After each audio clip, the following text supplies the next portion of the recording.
Okay, folks, this is another one of them Tribe of Dan videos right there. Remember, they control Hollywood, they control your politics, they control reality, really, you know. And they are not the Jays right there, they're the synagogue of Satan. So, but this is them in plain sight, so pay attention and we'll connect the dots, okay? Here we go.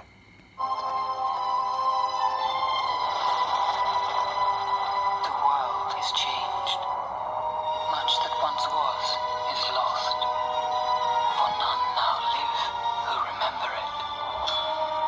History became legend. Legend became myth. And some things that should not have been forgotten were lost. It has now been found. Is it secret, sir? Is it safe? This is the One Ring, forged by the Dark Lord Sauron. Sauron needs only this ring to cover all the lands of second darkness. He's seeking it. Seeking it all. His thought is bent on it.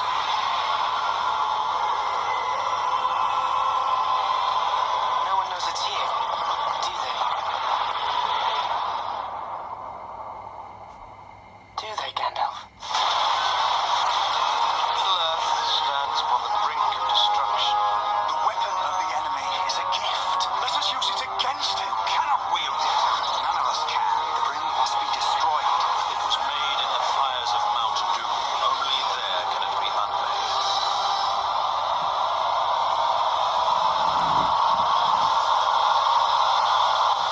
What orders from Mordor, my lord? What does the Eye command? We have work to do.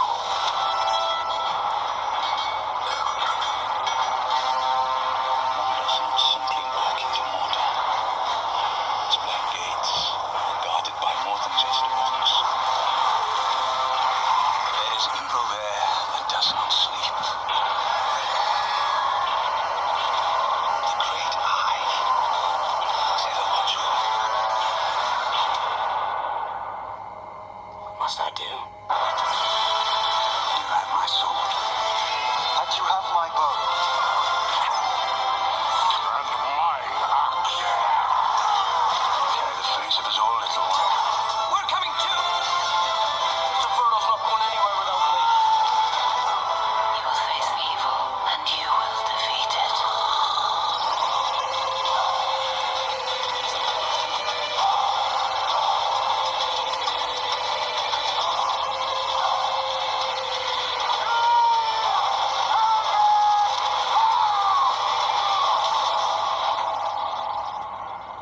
Are you frightened?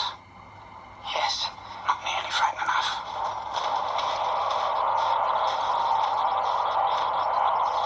There will be no dawn.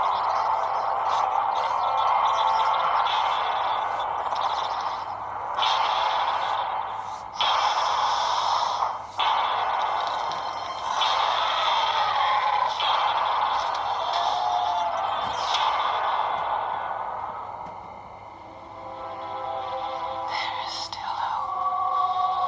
I wish the ring had never come to me. I wish none of this had happened. So do all who live to see such times, but that is not for them to decide. All you have to decide is what to do with the time that is given to you. Seas and mountains fall, and we come end of days. In the dark I hear calling me near. For Frodo. I will go there, come back again. Even the smallest person can change the course of the future.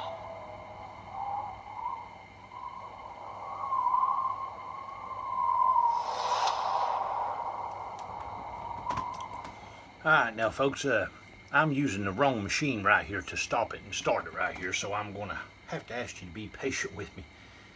But you're going to like this. Now, what I'm going to do is, I'm going to let you see a brief little video that I have. But I want you to keep one thing in mind. I can only let you see a limited amount of it, folks, because this is nowhere on the internet. They don't want it on the internet. It's about the tribe of Dan. I got a copyright strike when I put it on here, and I've got it saved. And I'm going to try to sneak a few minutes of it in here to educate you on who the tribe of Dan is. Okay? When the second temple of King Solomon got burnt down, see, folks, the 12 tribes got dispersed, you see. So what happened is the tribe of Dan ended up becoming the warring Vikings, who later became the chariot warriors of Greece. You know, so telling you the truth, I'm getting her together here. Hang on. It's only a matter of time. I'll have it.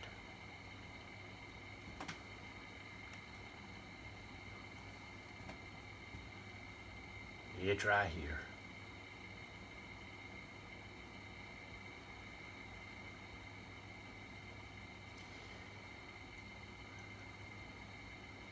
Almost there. There we go. Now, like I said, you've got to, you know, bear with me right here. I can only let you see what I can let you see on this. They are descended from the tribe of Dan Hold on. and the Viking kings, whose symbols are the snake. Hold on.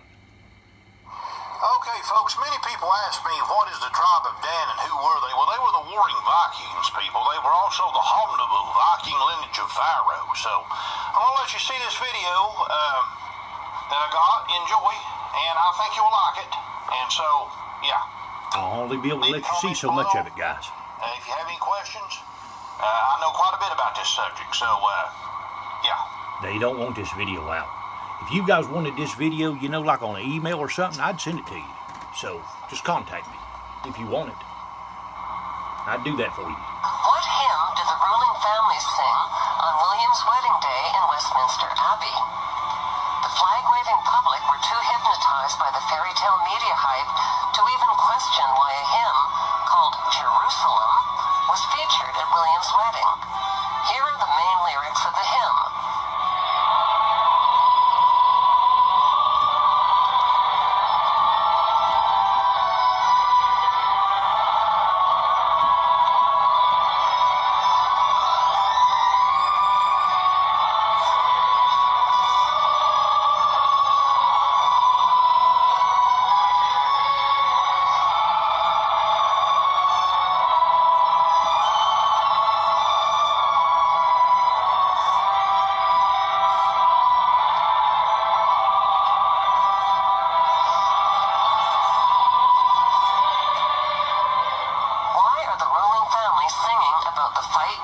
Jerusalem at William's wedding of the century?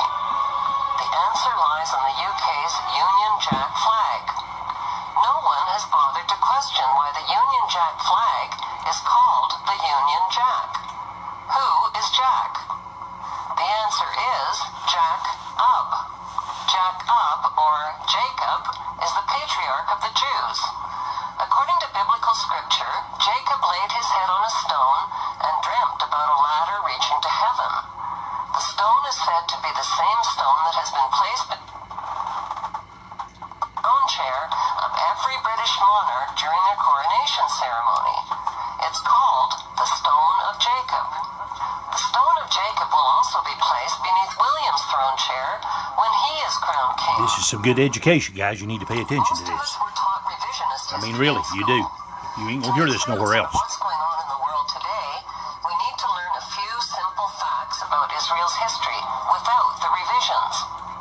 According to the Bible story, Jacob fathered 12 Hebrew sons who invaded the land of Canaan. Canaan was the homeland of the Philistine people. After defeating the Philistines, the 12 Hebrew tribes carved up the land of Canaan into 12 tribal districts. They renamed the land of Canaan Israel, Israel, after their gods, Isis, Amun-Ra, and Elohim.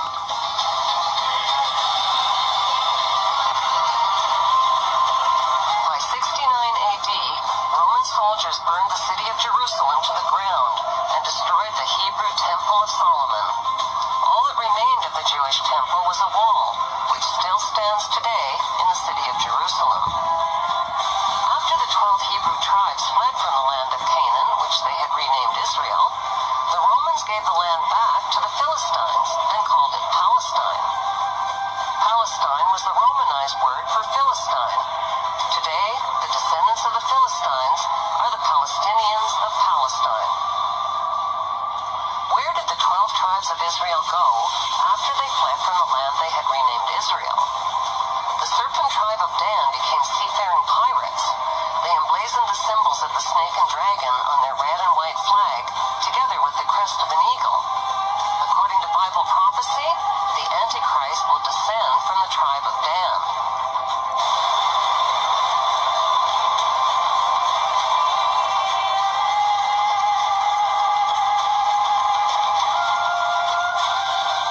Carvings of snakes and dragons on their ships, the red and white stripes on their sails, and archaeological relics reveal that the tribe of Dan became the dreaded Vikings.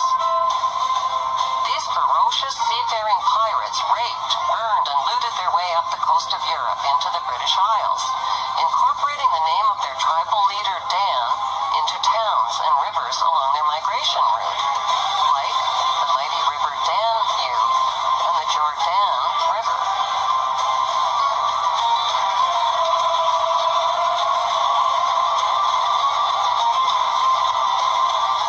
Since vowels were interchangeable in the original Hebrew language, Dan could be pronounced Din, Don, or Den.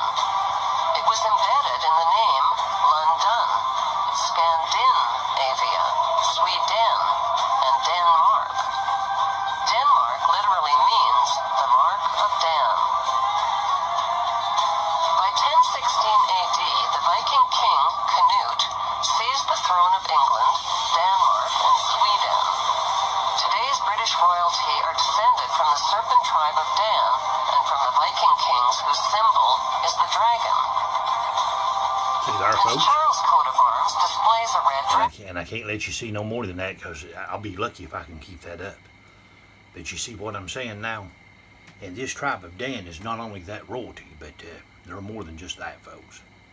They're a highly organized bunch. And the thing about it is, you all don't even see it, man. You all don't see it at all. They just make fun of you all, man, just left and right. And you all don't see it. And then I try to tell people, look at what's going on here. Please listen to me. And you know what they say? You're crazy, Jerry. You don't know what you're talking about. You don't have no idea. Now, this tribe of Dan, they ended up becoming, folks, Very little role in the mythology, but they have an awful lot to do with humans.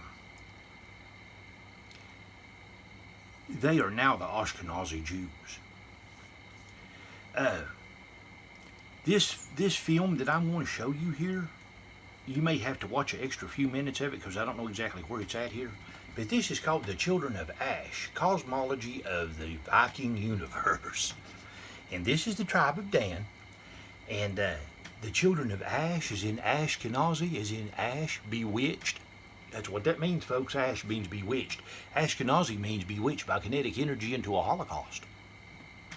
But anyway, that's what they're talking about. And so he's going to tell you about a little bit of mythology right here with the Vikings. You know, this is the Viking University right here, you know, and this is the big dude. This is the guy that's got the big Somotra that think you people are all just a bunch of sheep that don't see nothing. That's what he thinks. Little does he know right there, a descendant of the Merovingian kings is out here, baby, looking at him. They'd cut the final thread. There are several descriptions of them, some rather interesting details. Their fingernails are covered with runes, for example.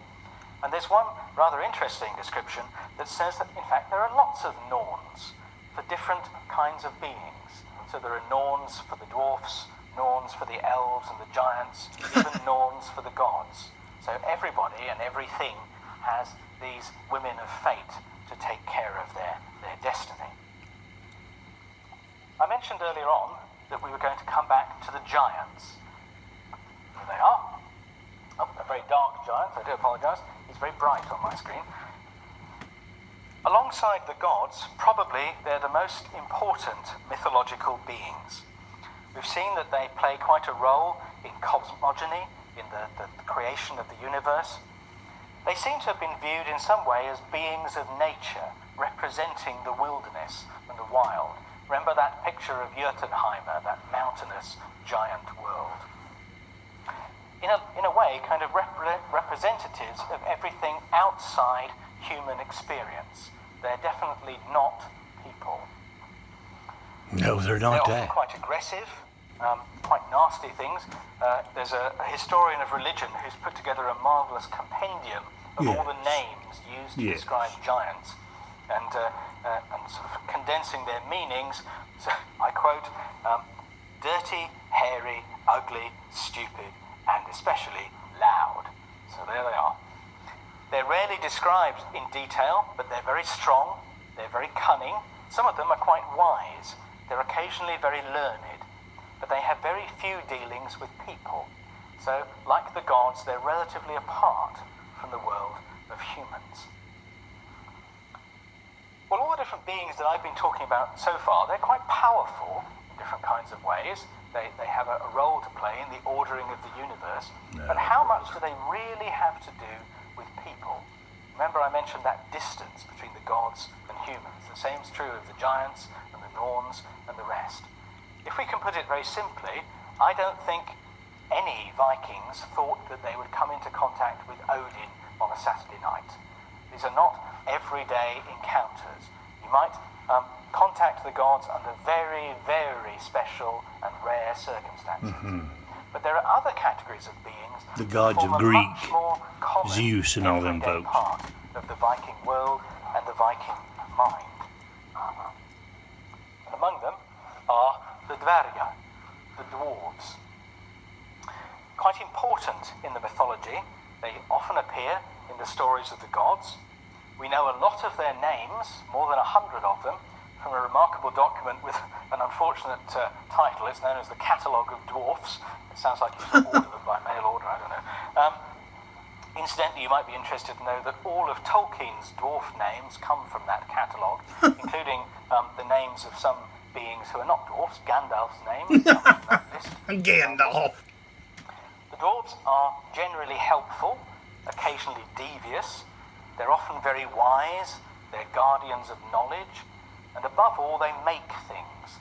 They make the gods' tools and weapons and jewelry, their vehicles. Talking all about the kinds of dwarfs and things. Gandalf people, okay? And their transformation of ore and metal into precious things has a kind of mystical quality. Yeah, that he's sets talking about them apart. alchemical formulas of Live Kabbalism, underground, folks. Under the mountains, in their halls. He just thinks you're so stupid you They're wouldn't quite understand it. lecherous. They sometimes demand sexual favours in return for their services, especially concerning Freya.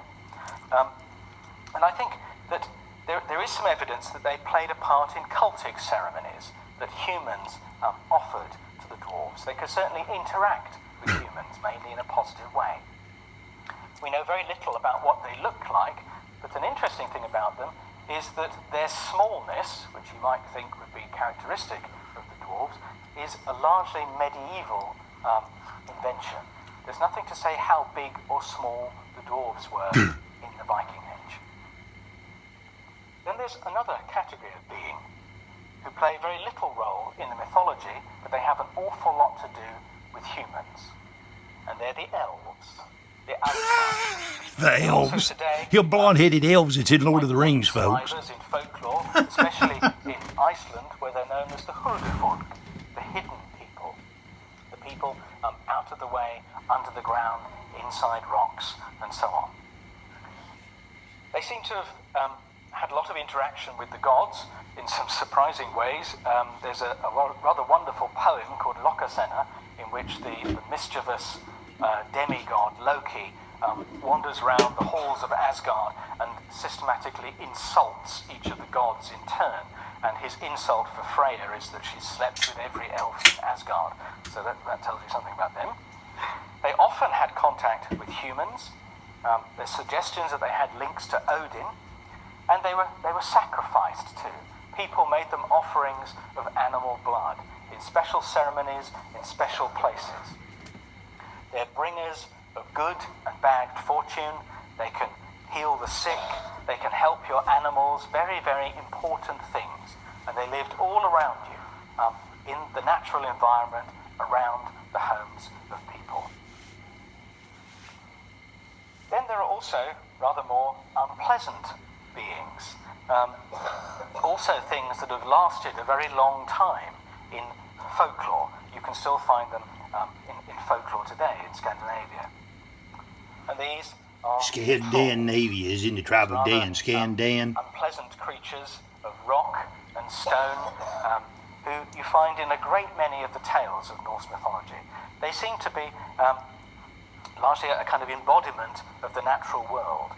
In the text, they're sometimes associated with the dead, sometimes associated with all kinds of deviant behavior. They're described as living in the rocks, in the mountains, in streams and rivers, or generally underground.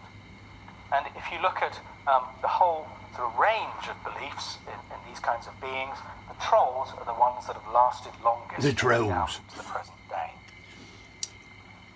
Finally, probably the most ubiquitous of all of these beings and powers, the Landvettir, the land spirits. These were all the beings of stone and water and ice and earth and air, all the elements that made up the world, and they were absolutely everywhere. Anytime you went out into the world, outside your home, along the stream, along the road, wherever it is, you're surrounded by the land spirits. They're the embodiment of nature itself. And the sagas often talk about how important it was to respect the land spirits, to accommodate them, and of all the terrible misfortune that could result if they were slighted. Now, those land spirits would be like those things under the water there, folks, in And that swamp. brings us back to here. In one sense, what I've been talking about this afternoon is a very basic, very brief kind of overview of classic Norse mythology. Oh, Lord. Albeit, I hope, with some observations about different ways to view it. But the reason I've been doing that is to set the scene for what comes next in the rest of these talks, and really to get some distance between the Vikings, as we see them here, real though they were, Yeah. and the Vikings as they saw themselves. Yeah. Because everything I've been talking about was inside these people's heads. And the point I really, really want to get across to you very strongly is that everything I've been talking about was not mythology at all. The Norse didn't know they had Norse myths. We've invented those for them. We've taken all those tales, which of course were very organic things, like all stories. They changed over time according to who was telling them from one place to another. And we've taken their fossilized medieval form, when someone finally wrote them down hundreds of years later, and we put them together into books that we call the Norse myths, and we sell in our bookshops and we teach in our universities and so on. But this kind of canon of Norse mythology is an illusion. Because for them, and not only them, but all the people that stayed at home, young and old, men and women, everybody in that Viking world, it was just reality. Quite simply that. It was the world in which they lived. And as I've said, that reality was very, very different. Not only to our world, but also to the world of most of the people with whom these guys came into contact. So when we see the Vikings as depicted through the chronicles of the Anglo-Saxons, who mainly talk about what they've burned down this year, they don't see all of that world that I've been talking about. They just see this. And what I want to do is get behind that to the way these people were thinking.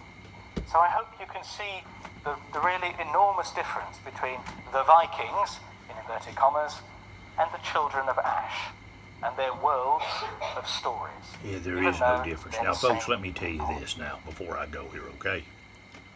This whole stuff that he said, well, the Vikings don't know really who they are. We just put all this together through a compilation of books, and we kind of put together a historical finding for these people. Folks, that is the biggest pile of bull I've ever heard in my life, and you know why that is? You would have to know who you are to compose a entire movie an entire movie and have every bit of that movie laid out in detail with all those characters of those Norse mythological characters. Now let me tell you something else that he lied to you about, okay? He sit there and told you this was Anglo-Saxon mythology. It's not. It's Celtic mythology. And I'm going to tell you what these people did that was very clever. Do you remember back in the late 1980s, there was this big thing that went around that the Celtic people were totally extinct, that they didn't exist anymore. Well, the reason why they did that, folks, they didn't want you looking for them. They wanted you to think they were gone. These are Druid ash tree sun worshippers, is what they are. Yeah, Druids. Like the Stonehenge, you see. Like the Triquetra. Go look at the mother goddess symbol of Triquetra. That's from them. But you see, the reason why that this guy thinks that he can lie to you, as you can see, that's the cosmology of the Viking universe. See, I told you they're the Vikings of old, folks. And they're running Hollywood. I proved it. The reason why that he thought he could sit here and fill you full of bull or whatever he wanted from Cornell University is because these people are all in together on this stuff, and guess what? They think they've got all the elevated minds on their side, that none of the stupid sheep on this side seeing anything they do. So they think that they can sit right there and show you all that stuff of Norse mythology, of the Scandinavian regions of the ancient Viking kings, okay? And they think that you people are so stupid that you'd sit there and look at it and have no idea what they're talking about and never be able to connect the dots, ever, to that being the ancient Viking kings and the tribes of Dan and the Lord of the Rings movie, because of Norse Celtic mythology, not because of Anglo-Saxon mythology. Celtic mythology. The Celts are not Irish and Scottish, okay? The Celts are Pharaonic. They are the Pharisees. That's what they were in Israel, and they became the Viking kings. They were different things at different points in time, folks. But anyway, thank you for seeing my video. I think I proved my point right here. And just remember, Mr. Elevated Mind right there, he didn't think anybody was watching, did he? They may take this video down, folks. They know I mock them. I see everything they do. And you guys don't see any of it. And some of the things I see, it's pretty sad, folks. Hey, more videos coming.